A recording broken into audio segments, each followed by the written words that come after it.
السلام عليكم ورحمة الله وبركاته. نحمده ونصلي على رسوله الكريم. أما بعد فأعوذ بالله من الشيطان الرجيم. بسم الله الرحمن الرحيم. رب اشرح لي صدري ويسر لي أمري واحلل عقدة من لساني يفقه قولي. ربنا زدنا علما. Did you do your homework? Yes. Somebody did it very nicely, very beautifully. They made a nice chart of a whole tree and lots of branches of Iman. And at the bottom they've also written all the references, all of the verses from which we learn about the different branches of Iman. I was actually telling her to make a board as well. I would like all of you to participate in it, inshallah. If we can have a tree, a huge tree with lots of branches, and each one of you should put one thing. Okay? Have your contribution. Because you know that this hall is a multi-purpose hall. Alhamdulillah, so many people come in. So whenever people come in, they should be able to learn something. Okay, and a tree is always attractive, always interesting. And people get to know, okay, this is also a part of Iman. Remember that part of Iman is doing something and also not doing something. Iman includes doing certain things and not doing something. So for example, where a command is being given, that means doing that is a part of Iman. And where a prohibition is given, leaving that is also a part of Iman. It includes tark. She's mentioning that in Surah Al-Hujurat, as she was reading the verses, that la yaskhar qawmun. Eventually it was said in the verse was that bi'sal ismul fusuqu ba'dal iman. That it doesn't suit a believer that he would do something like this. What a terrible name it is after Iman, to be known as a fasiq.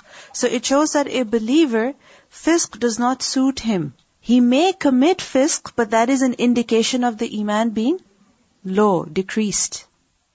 So inshallah we can work on this activity together. All of you should, think about how you can do it. And also in your groups discuss it. Okay, discuss your homework amongst yourselves, inshallah. Okay, somebody asked a question about Bismillah at the beginning of the bab. I said Bismillah, and I believe in your book there is no Bismillah over there, right? Perhaps some of you have, some of you don't have. In some versions, you find Bismillah at the beginning of the bab, and in other versions you don't find Bismillah. So both are okay. Alright? One more question that was asked about the hadith of Buni al-Islamu ala khamsin, the order of the pillars, that how come Hajj is coming before Sawmi Ramadan. There are many other versions of this hadith as well. One particular version is in which Ibn Umar radhiyallahu anhu, he was narrating the hadith, and the one whom he was teaching, when he repeated the hadith before him, he changed the order. So he corrected him that no, don't say it in this way, say it in this way. He corrected the order for him. And there are many other versions in which the order is different. So what we learn is that this hadith, when the Sahaba or the people, when they learned this hadith and when they narrated it, some gave importance to the order of the pillars, and others, they did not give much attention to that. So the hadith was transmitted in meaning. Do you understand? The hadith was transmitted how? In meaning. Not just according to the words, but also in meaning. This is why in some versions you'll find the order slightly different. Let's continue. Allahumma salli wa sallim ala nabiyyina Muhammadin. Babun al-Muslimu man salima al-Muslimuna min lisanihi wa yadihi. Babun, chapter. Which chapter? That al-Muslimu, the Muslim is, man, the one who, salima, he is safe. Who is safe? Al-Muslimuna, the Muslims, min lisanihi, from his tongue, wa yadihi, and his hands. So who is the Muslim? The one from whose hands and tongue other Muslims are safe. حدثنا آدم بن أبي إياس. حدثنا, he narrated to us. Who narrated to us? Adam. And who is Adam? Abu Iyas. And Abu Iyas, he narrated, قال, he said, حدثنا شعبة. Shu'bah narrated to us. From who? عن عبد الله بن أبي السفر. From Abdullah ibn Abi Safar. وإسماعيل, and Ismail. عن الشعبي. From الشعبي. What does it mean by this? وإسماعيل, and Ismail. What this means is that both Abdullah and Ismail, both of them narrated this from who? الشعبي. You understand? Abdullah ibn Abi Safar, and secondly, Ismail. Both of them took this hadith from who? al-Sha'bi. And Sha'bi took this hadith from who? An Abdullah ibn Amr, from Abdullah ibn Amr. Notice the word is Amr. The name is Amr. It's not Umar. Okay? Umar is different and Amr is different. Many people, they get mistaken. They think that this name is Umru. Or that this name is Amru. Or that this name is Umar. No, this is actually Amr. Now, why is the name written with a waw at the end? The name is written with a waw at the end because before, they did not use tashkil. They did not use any tashkil, any signs. So, if you wrote Amr and Umar, how would you differentiate between the two? There was no obvious difference. So, to differentiate between the two, they would put a waw at the end to indicate that this name is actually Amr and not Umar. Understand? So, An Abdullah ibn Amr, radiyallahu anhuma. So what does it show? That Abdullah ibn Amr, who was he? A Sahabi, radiyallahu anhuma, which shows that his father was also a Sahabi. Who was his father? Amr ibn As. That was his father. So this is why radiyallahu anhuma. So he narrated, Anin Nabiyyi, from the Prophet, sallallahu alayhi wasallam, that the Prophet sallallahu alayhi wasallam, qala, he said, what did he say? That al-Muslimu, the Muslim is, man salima. Man, the one who, from whom salim al-Muslimuna. The Muslims are safe. A Muslim is the one from whom other Muslims are safe. How? Min lisanihi, from his tongue, wa yadihi, and his hand. This is the definition of who? A Muslim. Wal muhajiru, and the immigrant, the muhajir, is who? He is man, the one who, hajara, he leaves, he moves away. From what? Ma, that which, nahallahu, Allah forbid, anhu, from it. So, the muhajir, the immigrant, is the one who moves away, who leaves that which Allah subhanahu wa ta'ala has forbidden. This is where the statement of the Prophet sallallahu alaihi wasallam is complete. Imam Bukhari adds over here, with regards to the chain, قال Abu Abdullah wa qala Abu Muawiyah. Both of them, they said that حدثنا داود, that Dawood narrated to us. From who? An Amirin, from Amir. And Amir, قال, he said, Amir said that سمعت عبد الله عن النبي صلى الله عليه وسلم.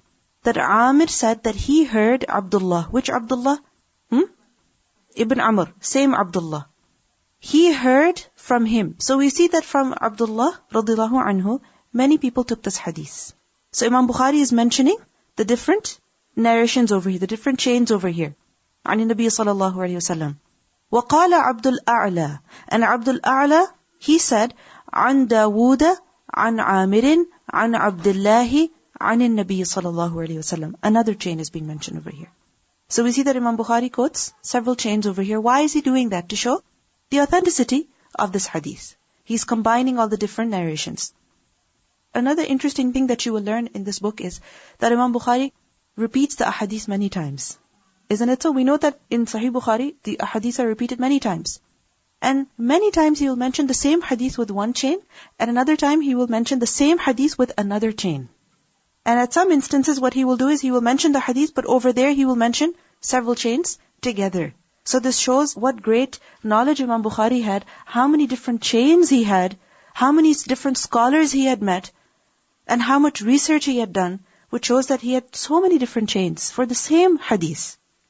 Now, what do we learn in this hadith? First of all, we see that hurting other believers with one's tongue and hands, this is not the way of a Muslim.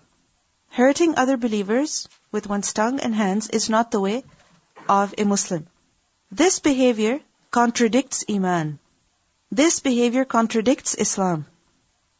One thing before we continue, you will notice that sometimes the word Islam is coming up, other times the word Iman is coming up. Isn't it so? Because as we have learned earlier, that Islam and Iman, generally they mean the same thing. A person who is a Muslim, he is understood to be a mu'min. In general terms. Sometimes we say that he has Islam and sometimes he has Iman. I have Iman, I'm a Muslim. Isn't it so? But in certain context, Islam refers to something different and Iman refers to something different. And you know about the difference. In certain situations, Islam refers to the outward actions and Iman refers to the inward. And other situations, it's the exact opposite. But over here, in this bab, you will see Islam and Iman are coming up again and again. It basically means the same thing. Alright? Because Islam means a person has Iman. A person cannot be a Muslim until he has faith. Part of Islam is Shahadatu Allah ilaha illallah. Part of Islam is having Iman. So don't get confused with regards to this matter, okay? Now, we see here that Islam is to leave hurting other people by one's tongue and also by one's hands. How can a person hurt another by his tongue? Backbiting, harsh words, mocking, insulting, lying, yelling, scolding, taunting the other person, irritating them, annoying them with one's words. Because many times we do these things and we think it's okay. Like we will, irritate our younger brother or sister by saying things that really annoy them, and we know that they really don't like such words, but we will still say them. This is not the way of a Muslim. He will not say words that are hurtful, that are annoying, that are irritating. He will not say such words. He will not say such things. Then secondly, hurting other people with one's hands. How is that done? By hitting, by slapping, by pushing, by pulling, by poking, pinching, pulling the other person's hair, or doing something physically to hurt them. And similarly, this includes doing certain actions by which other people are hurt. Because many actions, how are they done? By the hands. So whether it is using the hand to write something, whether it is using the hand to do something, hide somebody's things so that they are hurt, or, doing anything by which another person is hurt, this is not the way of a Muslim. Because al-Muslimu man salim al-Muslimuna min lisanihi wa yadihi. This is who a Muslim is. Now this hadith, what does this tell us? Does this mean that if a person hurts another by his words, he does not remain a Muslim anymore? Or if a person hurts another by his hands, he does not remain a Muslim anymore? No. This is not what the meaning is. Because remember that this hadith is speaking about the Muslim, not in general terms, but in specific terms. In the general sense, who is a Muslim? The one who believes in Allah, right? The one who performs the salah, gives the zakah, performs the hajj, fasts in the month of Ramadan, upholds all the pillars. In general terms, that is who a Muslim is. But in specific terms, the khas attributes of a Muslim, what are they? That other believers are safe from him. Similarly, Islam is also with regards to one's relationship with Allah subhanahu wa ta'ala, and also with regards to one's relationship with people. So Islam, with regards to one's relationship with Allah subhanahu wa ta'ala, what does it mean? That a person is submissive to Allah, a person performs the salah, gives the zakah, performs the hajj, fasts in the month of Ramadan. But in relationship with other people, what does it mean by Islam? That a person does not hurt others. You understand? That a person does not hurt others. With regards to Allah, upholding the pillars. With regards to people, not hurting them, not harming them. And then we see that over here, al-Muslimu has been said. Al-Muslimu refers to who? The complete Muslim. Meaning the one who is complete in his submission, in his Islam. The one who is, you can say, the best Muslim, or the one who has perfected his Islam. So there are different levels of Islam. So al-Muslimu, the khas Muslim, the complete Muslim, right? The one who is the best Muslim, this is his sign. Just as for the munafiq, do we learn about the signs of the munafiqeen? Yes, we do. So over here, what is the sign of a Muslim, the evident sign of a Muslim? That he will not hurt other people by his words or by his actions. These are the obvious signs of a Muslim. And it's very obvious that when a person is like this in his relationship with other people, will he be careful in his relationship with his Lord? Of course. When a person is careful about his words and his actions, that he does not want to hurt others, obviously he'll be very careful in his obedience to his Lord as well. So this hadith does not mean that a Muslim only needs to do this, that he should just, not hurt other people by his words and actions. And no, he doesn't need to care about his prayer, his worship. No, that's understood. And the fact is, when a person will do one, he will do the other as well. One leads to the other. And Islam, again, as I told you, is with regards to dealings with people as well as dealings with Allah subhanahu wa ta'ala. And both of them, they perfect a Muslim. Because sometimes it happens that we think that our obligation as a Muslim is just to fulfill our obligations, our duties to Allah subhanahu wa ta'ala. This is not all. We are obligated to be dutiful to Allah subhanahu wa ta'ala as well as being careful with other people as well, giving them their due as well. So the complete Muslim, the best Muslim, the sign of the best Muslim is what is given over here. Secondly, in this hadith we learn that وَالْمُهَاجِرُ مَنْ هَجَرَ مَا نَهَى اللَّهُ عَنْهُ, that the muhajir, the immigrant, is the one who leaves what Allah subhanahu wa ta'ala has forbidden. What does it mean by this? What it means is that hijrah is also of two types. Hijrah that is am and hijrah that is khas. Hijrah that is general and hijrah that is specific. In this hadith, we are learning about the general hijrah. Okay, we're learning about what? The general hijrah, amma. And that is that a person leaves what Allah subhanahu wa ta'ala has forbidden. And what is hijrah khassa? Specific hijrah, that a person leaves that country, that city, that place where there is fitna for his deen. He leaves that and moves somewhere else where he can practice his deen, where there is less fitna. Alright? So, what do we learn over here? That muhajir is the one who leaves what Allah subhanahu wa ta'ala has forbidden. Many times we see that a lot of importance is given to doing hijrah. People say, leave this country, let's go to a Muslim country. Isn't it so? You may have heard that people think that this is perfecting Iman, and only this is perfecting one's Islam and Iman. But what do we learn from this hadith? Should you only be concerned about leaving your country and moving somewhere else? No. You should be concerned about leaving bad things as well. Leaving bad habits as well. Leaving ghiba as well.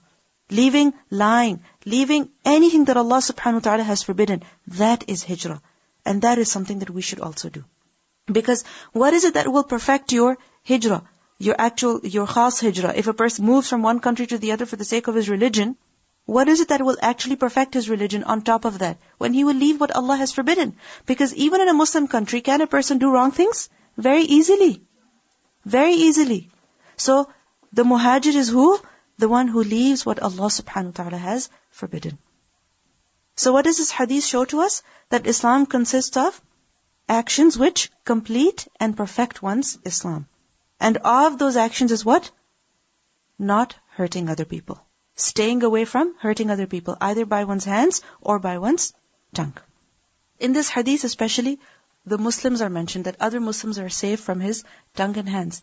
Other people are not mentioned, but Muslims specifically are mentioned.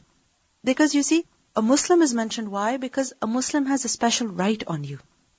It doesn't mean you have the right to hurt other people just because they're not Muslim. No, obviously we know that we're not supposed to. But al-Muslimun are mentioned because the Muslim has a special right on you. He is your brother in religion. You're not allowed to hurt him. You're not allowed to harm him in any way. And when a person is careful with those who are closest to him, that is a real test. Because it's very easy to be good to other people, isn't it? But it's difficult to be good to those who are close to you. Now, one example that's coming to my mind is that many times it happens when we go to, let's say, a place where there are non-Muslims, we will be very courteous, very careful, we will smile, we will say hi, hello, acknowledge other people's presence, and say excuse me and sorry, and apologize on every little thing. But when we go to the masjid, when we go to a place where there are all Muslims, it doesn't matter. Isn't it so? It doesn't matter, it's not a big deal. We can walk, we can push other people, we can just ignore other people as if they don't exist. We can leave garbage in the washroom, we can leave garbage anywhere. Isn't it so? This is what we think generally. So this hadith tells us that the one who has really completed and perfected his Islam is the one from whom other Muslims are safe. He is careful with those who are closest to him. That this hadith tells us that there are certain do's and there are certain don'ts that complete and perfect your faith. Next hadith. Babu Ayyul Islami Afdal. Chapter on whose Islam is best. Ayyu, which, al-Islam, Islam, Afdal, best. Meaning which or whose Islam is best. Which Muslim is best. Whose Islam is best. حدثنا سعيد بن يحيى. حدثنا, he narrated to us, who? Sa'id ibn Yahya. And who is Sa'id ibn Yahya? Ibn Sa'id al-Qurashi. You understand the entire name? Sa'id ibn Yahya ibn Sa'id al-Qurashi. This is his entire name. Qala, he said, Haddathana Abi, my father narrated to me. What do we learn from this? What do we learn from this? That the father is the teacher. The father is narrating the hadith to his son, and the son is narrating, right, from his father. And notice the word haddathana. What does the word haddathana indicate? That did he learn himself only? No. It was him and other people over there as well when they took the hadith. So the son was sitting in the classroom of his father. So, حدثنا أبي, he said, my father narrated to us. قال حدثنا أبو بردة بن عبد الله بن أبي بردة. He narrated to us who? Abu Burda ibn Abdullah ibn Abi Burda. عن أبي بردة, from Abu Burda. عن أبي موسى, from Abu Musa. And Abu Musa, this is a Sahabi of the Prophet ﷺ, Abu Musa al-Ashari, radiyallahu anhu. Qala, he said, Abu Musa narrated, that qalu, they said, meaning the Sahaba, they said, they asked, Ya Rasulullah, O Messenger of Allah sallallahu alayhi wasallam, Ayyul Islami afdal. Ayyu, which, al-Islam, Islam, afdal is best. Which Islam is best? Meaning, whose Islam is best? Which person is the best Muslim, in other words? Qala, he said, Man salim al-muslimuna min lisanihi wa yadihi. The one from whose tongue and hands other Muslims are safe. Meaning such character is the basis of all good traits and mannerisms. Which character? The person from whose hands other Muslims are safe, and also from his tongue. So this is the basis of good character. Now this hadith is talking about who? Which Muslim is the best? Ayyu, the will Islami afdal. This is what it means. That which Muslim is the best. And another version of the same hadith which we find in Sahih Muslim, it is Ayyul Muslimina afdal. Which of the Muslims is best? So in other words, which Muslim is the best? So in other words, this hadith is telling us that a believer, he attains excellence, fadila, when he has this trait. He becomes the best Muslim when he has this trait. And what is this trait? That other believers are safe from his tongue and hands. Now obviously, this is Islam with respect to one's mu'amala with who? People. Because we know, it's understood that as a Muslim, a person has to pray, he has to give zakat, he has to perform the hajj. Alright, that's understood. But on top of that, what will make a Muslim the best Muslim? When he is like this. When he is like this. When others are safe from his tongue and hands. Now if you think about it, the word Muslim, how do we understand it? The one who is submissive, the one who has submitted himself. And remember that in Arabic the word Muslim is actually used for who? A camel. Isn't it so? Who is completely submissive to his master. The master has a rope in his hand and he's taking the camel wherever he wants. The camel does not stop, does not become stubborn, does not refuse. He's submissive. Completely surrendered himself. So this is who a Muslim is. He has completely surrendered himself to Allah. So when he has completely surrendered himself to Allah, he will also deal with the people in the way that Allah likes. He will also deal with people in the way that Allah likes, which is why he will not hurt others. He will not taunt others. He will not say hurtful words. He will not harm, injure other people. But he will be careful. So what does it show to us? That apparently it is as though your matter is with the people when you are not hurting them. But in reality, it is your matter with who? Allah subhanahu wa ta'ala. When you are being careful with your words and your actions, you are in fact being more submissive to who? Allah subhanahu wa ta'ala. We think that if we become careful, if we change our behavior, then we are being very submissive before other people. And we should be bold and we should have the confidence to yell. We should have the confidence to fight. This is not confidence. This is not boldness. We are required to be submissive to Allah. And part of submission to Allah is being good to other people. So apparently you're dealing with people, but in reality you're dealing with Allah subhanahu wa ta'ala. This is why this is the complete Muslim. Next hadith. Babun It'amu ta'ami min al-Islam. Chapter It'amu. It'am. What does it mean? To give ta'am. This is bab if'al. There's a meaning of ta'diyah, right? To give ta'am. So it'am, feeding. What? At-ta'ami, the food. Feeding the food, meaning giving food to others. This is what? Min al-Islam. This is also a part of Islam. Islam is not just the khams that we learnt. They are the foundation, the bunyan. Buniyal Islamu ala khams. But there are many other things that are necessary to keep the building. Like for example, there could be a structure, a building that has the foundations. Okay, it is complete, it is standing. But when will that building be nice and beautiful?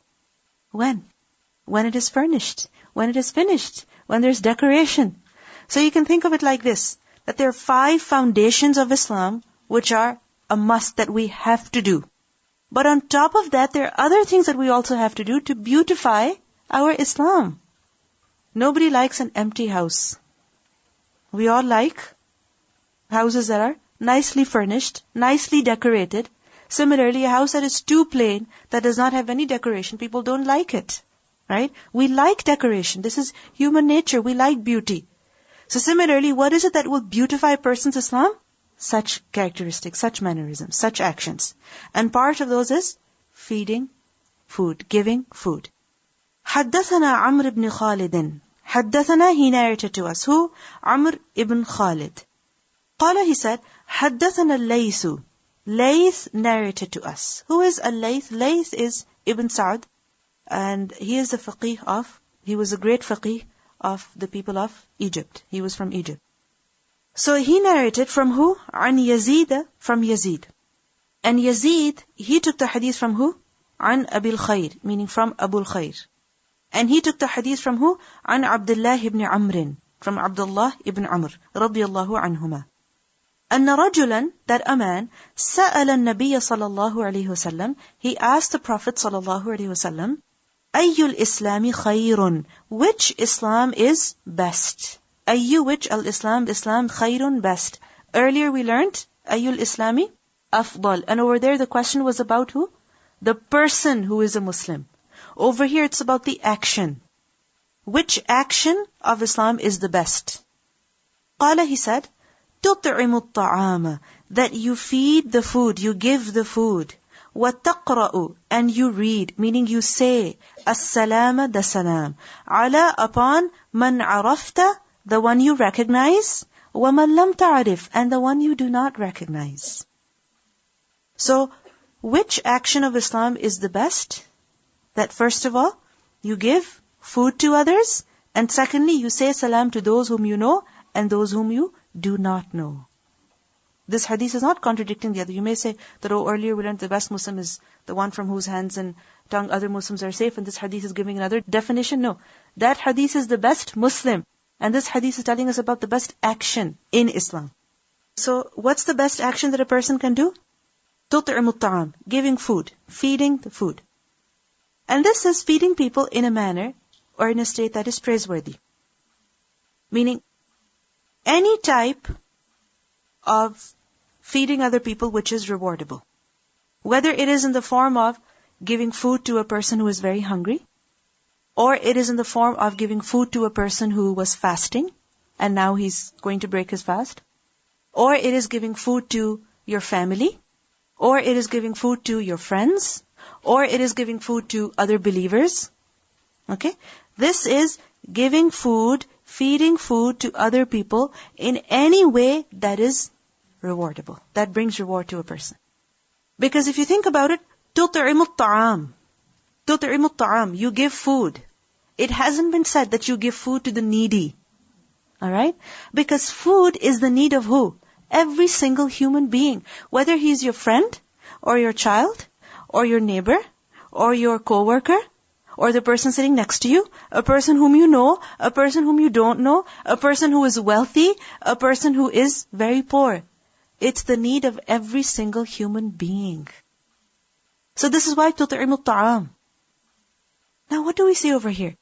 Giving food to other people is the best action. The best action. But We don't give much importance to this. And many times we as women, we dread cooking. We don't like cooking. We think of it as a chore, as a burden, as a waste of time. Don't we think of it as a waste of time? That here I am standing for 2 hours cooking. I spend 2 hours cooking and here they come, eat in 15 minutes and go away. They don't even help me with the cooking or the clearing up afterwards. I'd rather do something else. I'd rather go and read peacefully. I'd rather go and visit someone who is sick. I'd rather go and, check all my emails and do my work. Other deeds are important as well. But don't underestimate this deed. This is also a very important deed. Because look, it is the best action. Ayyul Islami khayrun. Tut'imu ta'am. That you feed, that you give the food. So, whenever you have to cook for your family, for your friends, for your children, don't think of it as a burden. Don't think of it as a chore, because it's one of the best things that you can do. Why do you think so? Why do you think it's the best deed? Why? Is cooking easy? Is it easy? For some people, yes, it's easy. But even if it's easy, does it require work from you? Does it require standing from you?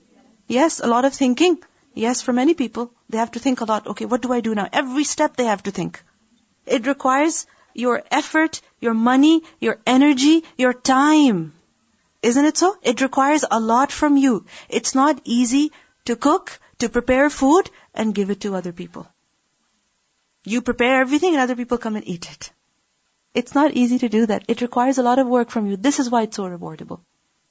And the thing is that when you give food to other people, whether it is your family or your husband or your children, then this is one of the best charities that you can do. Why? Because when you give food to someone, they're getting nourished. They're getting energy. They are maintaining their health. Isn't it so? And with that health, with that energy, with that nourishment, they're able to pray. They're able to do many things. They're able to stay up. They're able to work. They're able to learn. They're able to pray. If you did not give them food, then they wouldn't be able to do anything. It's a basic human need. Similarly, when you're giving food to someone, you are taking a big burden off them. You're taking a big burden off of them. So it's a charity right there. It's a big sadaqah. Imagine if every single person of a family had to go and cook, prepare their food themselves. How much time would it take? A lot of time on every single person. And because you're cooking, other people are able to do so much work. I remember when I started teaching at Al-Huda, it required a lot of work from me. I would have to sit for hours and hours to prepare. And because it was the first time I was doing it, I would consult one book, another book, listen to tafsir and stop every time. And imagine 2-hour lecture would turn into listening of 6 hours. And alhamdulillah, I was living with my in-laws. I never had to worry about cooking. And I think about it that if I had to worry about cooking, I would not be able to do this work. Trust me, I wouldn't be able to. So, when you're cooking and other people are eating, it's a huge, huge charity. It's a huge gift that you can give to someone. You're saving their time so that they can do something else. Those of you who are young over here, you go home and you find food ready. Your mother's prepared it for you. It's a huge favor they're doing it for you. So this is why it's the best deed that a person can do. It requires your money, your effort, your time, the heat that you have to bear standing in front of the oven and all those hours you have to stand and the hand that you have to move constantly. It's every day. You don't get a break. 3 times a day. First thing in the morning, in the middle of the day, and the last thing that you do at night as well, many times. So at this time, all of us should correct our intentions. The next time we have to cook, don't take it as a burden. Remind yourself, perhaps you can put this on your refrigerator so that you can help yourself, feel good when you're cooking, that this is the best deed. Because, it's unfortunate that, we look down on other people who are cooking. That we say, oh my God, look at the time that they're wasting. Or we think that other people who are studying or doing something else, look at them, they're doing such good things and here I am wasting my life. You're not wasting your life. We should also encourage our friends and family members to take a part in this ajr. If you don't know how to cook, then you cannot take part in this. So first of all, learn to cook. Okay? And secondly, cook with a smile. Be happy about it. This is something that you have to do every day. Many other deeds you're not able to do, but this deed you have to do. Whether you're sick or you're tired or you're hungry yourself, you have an assignment or an exam, doesn't matter, you have to do it. That look at the questions of the Sahaba. That which Islam is best. That which Muslim is the best. This is what they were interested in. Not that how can I get away from this and that. You're going to say something? Restaurant or no hotels for non-Muslims or even Muslims, for the Indian people. So my father would just walk in with people, and our home was blessed like that. Even at night, middle of the night, people would phone saying that we'll be there at midnight. My mother would, if we were doing homework or busy or we were sleeping, wake us up, quickly wrestle and make some food. So we always had kept canned food or things in the freezer and made something for them. And those days, we didn't make rice, we just made rotis for them. There was no restaurant or no convenience store next door open till 10 o'clock. Our shop in South Africa closed at 5 o'clock. So we quickly made something. So all of us sisters got to the habit of just loving to cook and feeding people. Yes. Even when somebody has a baby, don't worry about what you can give the baby, or what you can do for the mother. Because that mother, if she doesn't have family around her, she needs someone to help her with the cooking. Just make some dishes and leave it there. Don't come and bug her or anything. Just leave it there. It'll help the new mother. Or at least help her with perhaps the onions or the garlic or, the prep. Help her with that. And honestly, this is something very, very important. I remember somebody was telling me recently, their daughter has gone abroad to study, and on Eid day, she prepared, imagine she's first year university, she prepared meals for so many people, I believe more than 100, I'm not sure about the exact number right now, and she went and distributed the food to all of her friends. Why? Because her mother taught her how to cook. And she was actually able to feed other people on Eid day, so that they felt it was Eid away from home. Because you're having, the typical festive food that you eat. So she prepared all of that food for more than 100 people, and she distributed it to all her friends. This is a very, very important deed that we don't give importance to. If you don't like cooking, and you cook anyway, would you get double reward? You'll get double reward only if you do it with a good intention. Not that you're hating that process and you're like, why do I have to stand here and why do I have to do this? No. With a good intention, because intention matters a lot. Assalamu alaikum. So I was just saying that because it's a class of women as well, and I think this is advice for us more, so is that because teaching the daughters as well to love this and to do it for the sake of Allah and using this as an example so that we don't grow up with the concept it's a waste of time. Yes. I don't want to do this, I can just take out, because I think us new generation have become like this a little. Yes. That we don't teach our children, our daughters, how to cook because we say that, they should rather do something else. But this is an important part of life. If you don't know how to cook, you don't know how to eat healthy. If you don't eat healthy, how are you going to do your work? And also remember that many times girls are told, learn how to cook because you have to get married. Isn't it? What do we learn from here? Learn how to cook because it's the best deed. Isn't that more encouraging? Right? It's really encouraging. You have such a good reason to know how to cook, prepare food, present food in a nice way. Because many times people don't focus on presentation, right? Healthy food, good presentation, all of that is necessary. So giving food to people. تُطْعِمُ الطَّعَامِ. Anyway. Secondly, وَتَقْرَأُ السَّلَامِ. And you say the salam. What does it mean by this, that you say the salam? You say the salam meaning that you initiate salam or that you respond to the salam. If somebody does not say to you, you initiate the salam, you say the salam. And if somebody else says salam to you, then what should you say? Wa alaikum as-salam, respond to their salam. So, وَتَقْرَأُ السَّلَامَ عَلَى مَنْ عَرَفْتَ وَمَنْ لَمْ تَعْرِفْ. Those whom you know and those whom you do not know. What does it mean by this? Those whom you know and those whom you do not know. Does it mean those whom you know to be Muslim and those whom you do not know to be Muslim? No. What this means is those whom you are acquainted with and those whom you are not acquainted with. People you know personally and people you don't know personally. People whom you are friends with and people whom you're not friends with. Everybody, in other words, any person whom you pass by, who passes by you, you face them, any person. What does this show to us? That we should acknowledge the presence of another, whether we know them or we don't know them. But sometimes it's unfortunate that we pretend as if other people don't exist, literally. This is not correct. A believer is very courteous. he acknowledges the presence of other people. He doesn't ignore people who pass by him. He notices them. So say salam to those whom you know and those whom you do not know. And in the general sense as well, people whom you come across, whether they are Muslim or not Muslim, are you required to greet them? Yes, because greeting the other is a moral act. It's something that is a haqq of the other people. So greet them in whatever way that is acceptable. So when you come across a non-Muslim, for example, look up at them, say hi. Obviously, I'm not saying there's a man and you're alone and there you start beginning a conversation with them, but there should be greeting. Okay? And especially when you see another Muslim, then we have to say salam, whether we know them or we don't know them. But you know what we start doing generally? We look at the other person. Do I know her? Do I know her? If you know her, then say salam. If you don't know her, I don't know her. Turn your eyes away. Turn your face away. This is not right. وَتَقْرَأُ السَّلَامَ عَلَى مَنْ عَرَفْتَ وَمَنْ لَمْ تَعْرِفْ. Those you know and you don't know. When somebody does say salam, we start wondering, who are they? Do I know them? Why did they say salam to me? Everything okay? Did I do something wrong? They're just greeting you. We see that many times, especially in Muslim societies, in Muslim countries, this practice is disappearing gradually, that people don't say salam to one another. So when you do go back home, if it's a Muslim country, whenever you go, make sure that you practice this, inshallah. Assalamu alaikum. I'm thinking both these commands are to promote the internal bonding of an ummah. Within a society where Muslims live, you feed each other, you visit each other, you say salam to each other. What does it promote? Automatically, if there's any kina, anything negative coming in the heart, it gets washed off.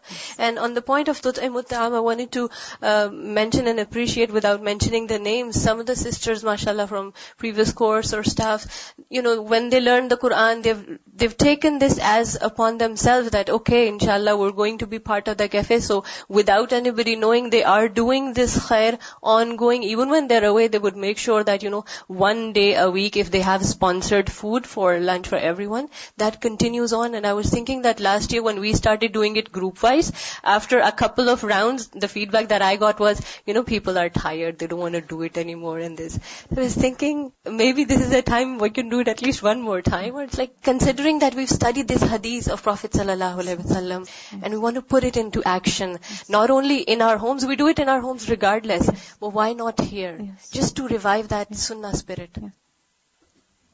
And you know what? Perhaps what you can try doing is that, for example, if you're baking, you're making one recipe, make double recipe. You're baking muffins, bake an extra tray. You're baking brownies, bake an extra tray. It's not difficult when everything is already out. So because, obviously we are coming here 4 days a week studying, there's a lot of work to do at home as well. So make use of this time. When you're doing something already, do it double so that one you can keep at home and one you can bring here. And remember, as we learned earlier, that Islam is in your relationship with your Lord as well as with people. So with Allah subhanahu wa ta'ala, it's understood what we have to do.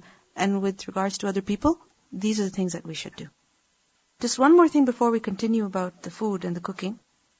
We know that there's balance required in everything, isn't it? So don't think that just because we're encouraged to cook over here, now tonight you cook. The only thing you do is cook, and one day when you're asked about your homework, you say, I was cooking all weekend. Balance is required in everything. Okay? Inshallah. Because أعطي كل ذي حق حقه. Next hadith.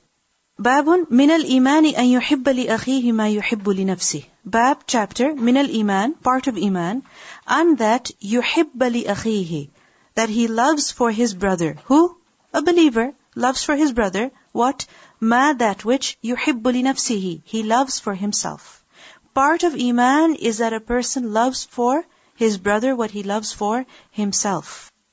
حدثنا مسدد قال حدثنا يحيى عن شعبة عن قتادة عن أنس رضي الله عنه عن النبي صلى الله عليه وسلم وعن حسين المعلم قال حدثنا قتادة عن أنس عن النبي صلى الله عليه وسلم قال. So two narrations are mentioned over here.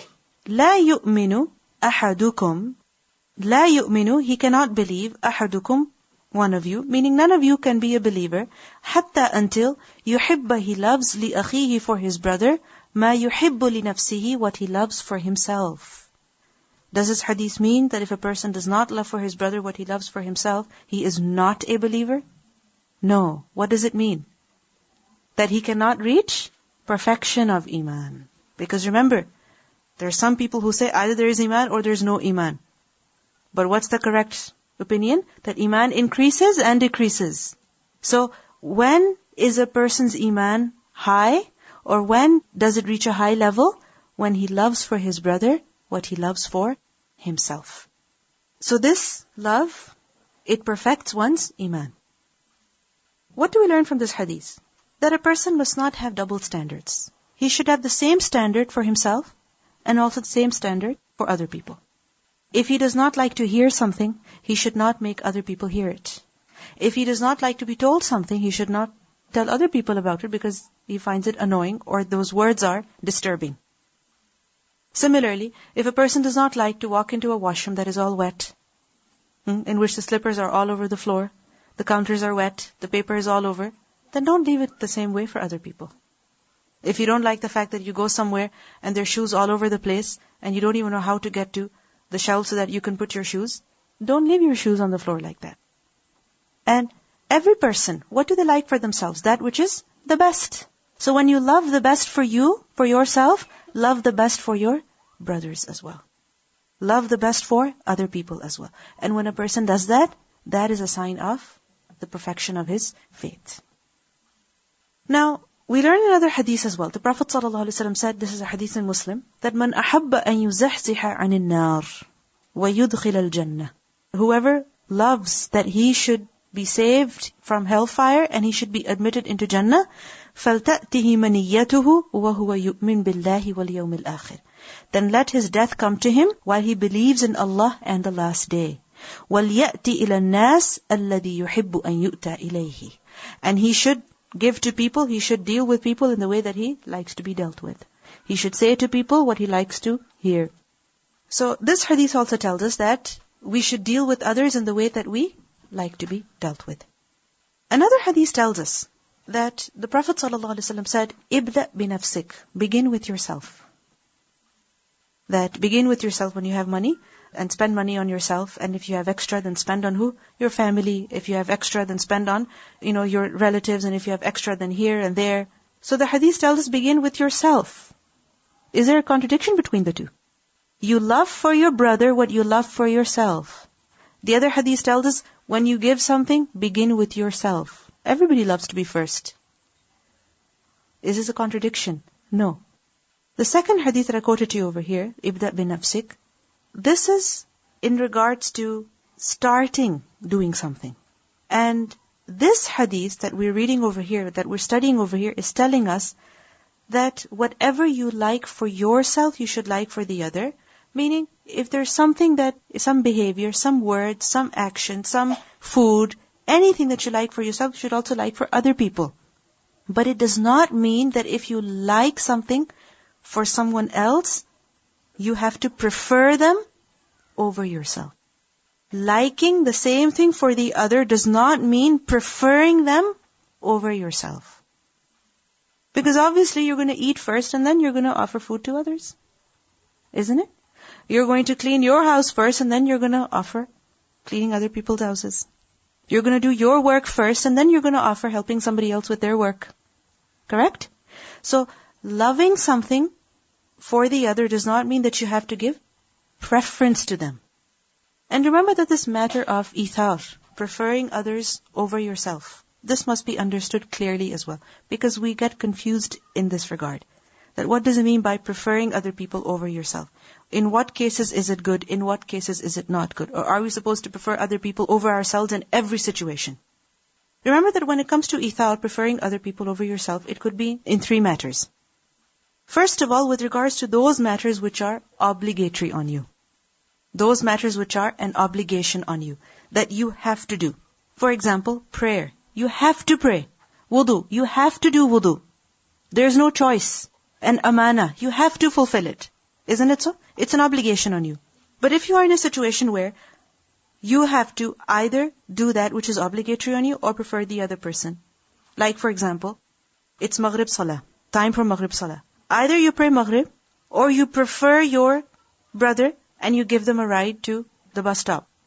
But if you give them a ride to the bus stop, by the time you come back, your salah will be late. Salah is fard. And over here, giving them a ride, this is like preferring them over yourself. Should you prefer them over yourself in this situation?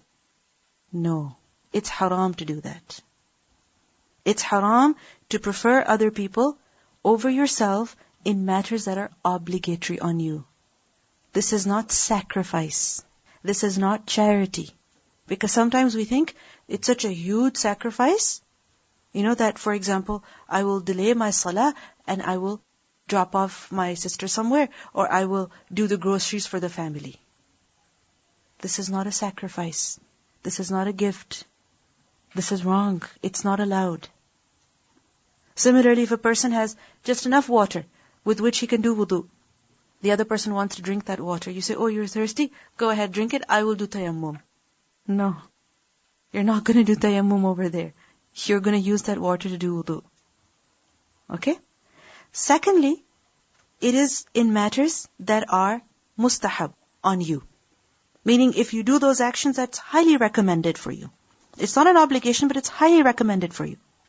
So, for example, you go to the masjid to pray salah.